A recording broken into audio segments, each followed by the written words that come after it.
Yes, I'm here together with John Mancini from the AIIM. First of all, thank you for this interview possibility on this, well, for me on this late Friday afternoon, but at least for you on the Friday lunchtime. Friday lunchtime, that's right. So, John, can you please tell me who you are and what is the AIIM? Sure.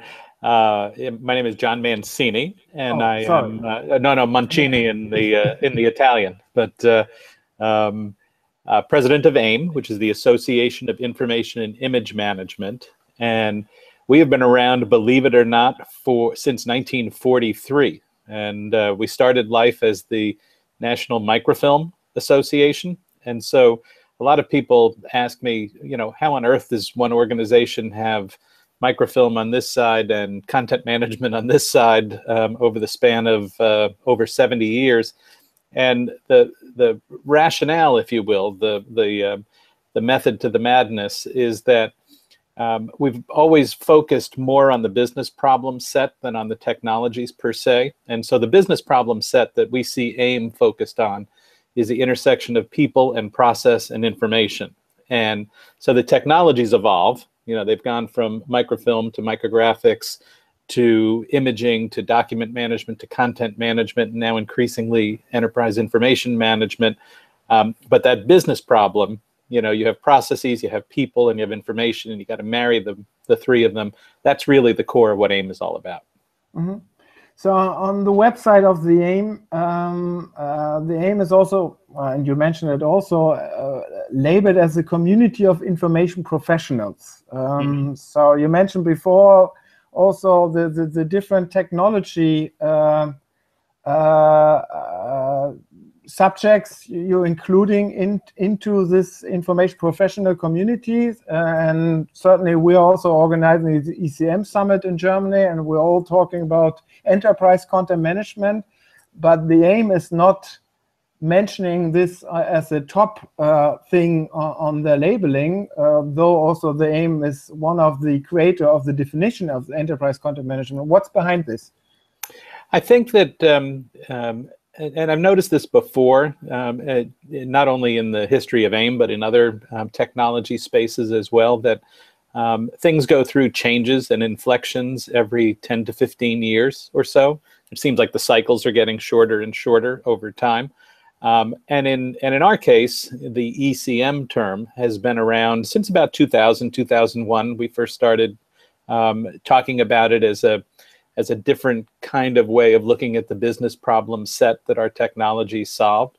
And so it's still a good term, don't get me wrong. And I think it's increasingly, it's not really a big enough term, I think, to talk about what is going on in the industry right now. So, you know, on the one hand, do people still have what I would call basic ECM problems? Basic problems of archiving, basic problems of getting their documents under control, basic problems of content-intensive business processes? And the answer is that, yes, there's still a lot of that business out there. But, you know, at the same time, ECM is, you know, growing to become something, I think, that's bigger than that. I don't think we've all really put a label on that yet. Some people call it enterprise information management. That's a pretty good term. Some people call it something else, but it's, I guess my main point with the term ECM is it's a good term, it's a fine term, it's a term that increasingly is more narrow than broad, and I think the space that we represent is becoming broader over time. Mm-hmm. In this whole discussion about the digital transformation, there's also a lot of aspects that people are mentioning, that also the enterprise information management in a broader sense, as well as the enterprise content management in a narrower sense, are connected or dependent on this transformation and in a process of change. What is your statement about this? I think that, you know, we are clearly in some pretty disruptive times right now. there was a terrific article a little while ago in TechCrunch, and the journalist talked a little bit about, well, what does it mean when the largest taxi company in the world doesn't own any cars, and the largest hotel company doesn't own any hotel rooms, and the largest content platform doesn't create any of its own content, and that's Uber and Airbnb and Facebook, and there are countless other examples like that. And I think what it means is that we're in the midst of a very fundamental industrial shift in which the value of enterprises is being defined by the quantity, the quality, and the efficiency of the information that they bring to bear in their business models. And that's pretty revolutionary in terms of the impact on the marketplace. And I think the impact is that a lot of traditional business models are being challenged by new entrants who start with the mindset that this is an information business. No matter what business it is, at its core, it's an information business, and we've got to figure out how we do that most effectively and efficiently. So information is a central point to the business of the future. Yeah, at AIIM, we would say that information is your most important business asset, and that the role that AIIM plays in the marketplace is helping people learn the skills to manage that asset. Not everybody understands that it's an asset yet. Some people, view it as just something off to the side that is more of a nuisance than an asset. But I think when you think about the kinds of assets an organization has, they have physical assets that we manage in ERP systems, that has financial assets that we manage in financial systems, they have people assets that we manage through HR systems. That the fourth leg of that stool is information, and organizations have to get serious about how they manage it if they want to be competitive. But if we think then about the technology within the information management and look at the architectures of those system approaches, we see a lot of monolithic and one-way systems, I would say. So meaning that information is being archived, stored for compliant regulations and so on. But if we think about the digital transformation and the digital connected businesses, platform businesses of the future, this information needs to be an asset for new value creation and not just as a record that's being stored somewhere in the back end. So there must be a big change also for this technology stack. Yeah, I mean, I think that's a very, very good point. I think that the mindset that traditionally has existed, which I think is a confining mindset when people talk about information governance, for example, they think of it in the context of what do we need to bolt down? What do we need to save? What do we need to secure? What do we need to save as records?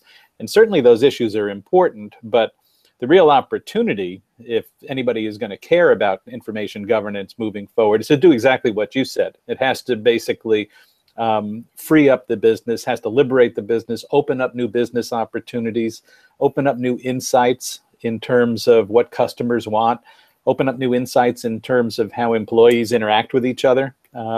And a lot of employees these days interact the way we're interacting right now. They interact on a screen back and forth, and that's a very different kind of set of information priorities than we traditionally have dealt with. And I think that's why you're right. We have to think about that layer much bigger and much more strategically, and much more of an asset to be managed than we ever have before.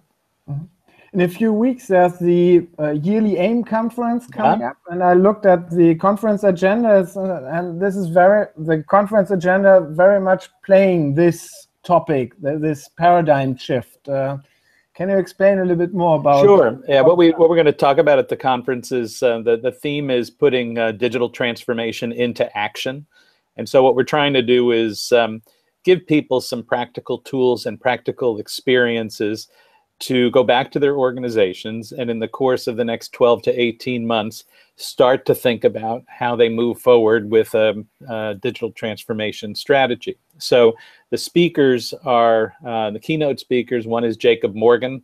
He talks about the future of work, is kind of the name of his book and his focus.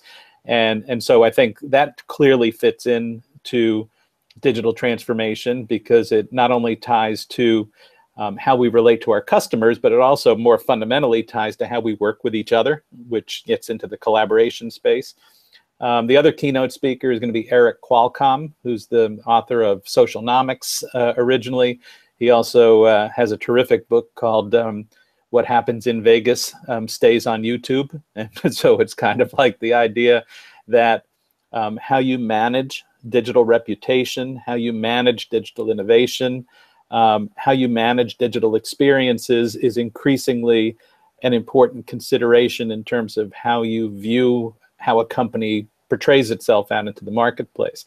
So what we hope to do in the conference, there are three big themes that we're talking about in the area of digital transformation.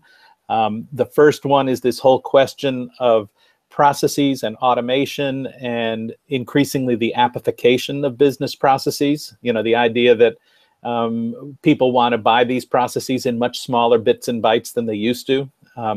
The second is this idea of information governance and security. You know, how do you secure your information assets and apply them to strategic advantage in an environment in which those assets can be on-prem, they can be on a laptop, they can be in the cloud, they can be on a mobile phone, they can be just about anywhere. You know, how do you start to think about that problem differently than you've thought about it before? And then the last piece is focused on insight and analytics. And the idea there, which dovetails over what you were talking about earlier, is that most organizations have huge volumes of information in their organizations. It's coming at them even more quickly than it has in the past, in more forms, with greater velocity, in greater volumes. And so the trick now is that organizations have to think about, okay, how do I take all this unfiltered information, apply structure, you know, in our land we would call that metadata, and how do you then use that metadata in order to drive business outcomes and business insights? And so that's the third theme. So we're really pretty excited. It's a fun event. It'll be about 800 attendees and about 900 total people. It's intentionally kept as a conference because I don't want it to be a trade show. I want it to be an interactive experience for the participants, and it'll be in New Orleans, which is a lot of fun. Great. So what are your expectations about on the time frame? When will these discussions that you are talking about, also on these three topic lines, when will this be reality within the companies? You know, I think some companies have a much easier time adapting than others. You know, I think lots of times, a lot of us on the technology side, we kind of view this through a technology lens, and we think like, oh, well, the technology's there. Why don't you know? Why aren't people making these changes? And you know, the reality in most organizations is that technology is not the only factor in an organization. There's the people and the culture, and so you know, some organizations take longer than others. I think there is a really sharp business imperative right now that organizations get serious about this. So. We heard from people last year at the conference that talked about how the experience of being at the conference helped them go back into their organizations and be advocates for change. And that's what we really hope to get out of this year's conference as well. Okay, one last question. So for our German followers, so what would be your key recommendation? Where should an ECM responsible person start with this digital transformation of his subject matter? I think the key thing these days is that, and this has always been the case, although a lot of people on the sell side of the equation like to pretend it's not the case, is that nobody ever woke up in the morning and slapped themselves in the head and said, gosh, I need ECM today. What they need is what ECM enables an organization to achieve. And that's always been the case. But when back in the early phases of 2000s, it was maybe a little easier to kind of pretend that they really wanted ECM. They want faster processes. They want better insights into customers. They want employees able to work more effectively and efficiently with each other. ECM is a core technology that allows and enables a lot of that to happen, but it's those business results that people are trying to buy rather than the technology itself. And I think as a community, we all have to be much more effective about making that argument and talking in those business results terms, I think, than we ever have before. Great. Thank you for the interview. Thanks a lot. A lot of fun.